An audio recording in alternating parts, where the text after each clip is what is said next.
For over a century, Belfast has been inextricably connected to the story of Titanic.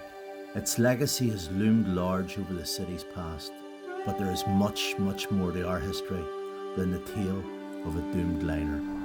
I'm going to explore Belfast's maritime past and how it's helped to shape this unique city. Along the way, I'm going to meet people who regale me with tales of great vessels, of epic engineering, steadfast courage, all here in the oldest part of Belfast. Many were Ulster Scots, descendants of those who arrived here from the lowlands of Scotland in the 1600s to forge a city in their own image.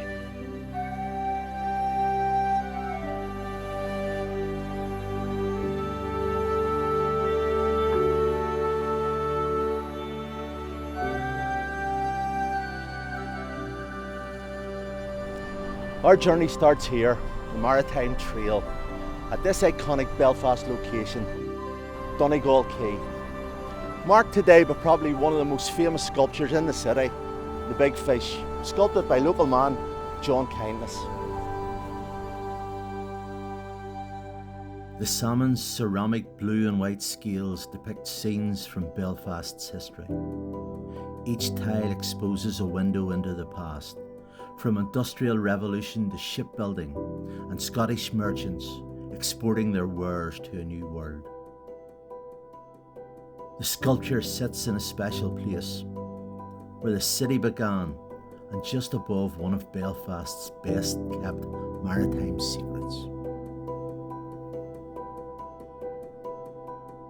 This is where Belfast's hidden river, the Farset, empties into the Lagan. Its name comes from the Gaelic word for sandbar, and it is this forgotten river that gives Belfast its name, Belfast. To tell me more about the origins of our maritime past, I've come to meet historian William Rolston at the old Corn Exchange building in Victoria Street. William, I'm on this journey to explore the Maritime Trail.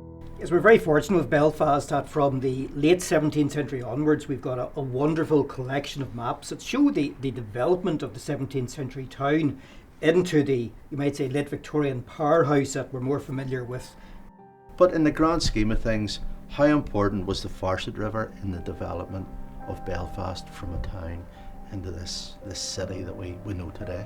The Farset is really, you might say, the central spine of the 17th century town, and although it's now an invisible river, it was, you might say, the focus for the early town.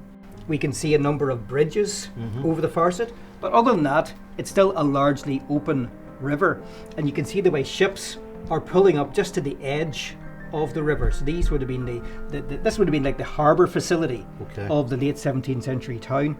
This would have precipitated then an influx of merchants into the town as it was then. Where were these merchants coming from primarily? Primarily they were coming from the southwest of Scotland. So Belfast's merchant community was certainly dominated by Scottish families. These were the people driving the economic development of the town, and they were the individuals taking the initiatives to actually promote Belfast's economy in the course of the 17th century. Where is the trade coming from to Belfast, other than Scotland? Obviously, yes. Beyond Scotland, well, beyond that, the merchant class, the upper tier of the merchant class, were trading with the rest of these islands, but also with the continent, the European continent, and increasingly with North America and the West Indies. The ships sailed up High Street, offloading their cargo of wines, tobacco and spices onto the quayside. The names of the streets and pubs, testimony to Belfast's maritime history. These entries off High Street are typical of Belfast.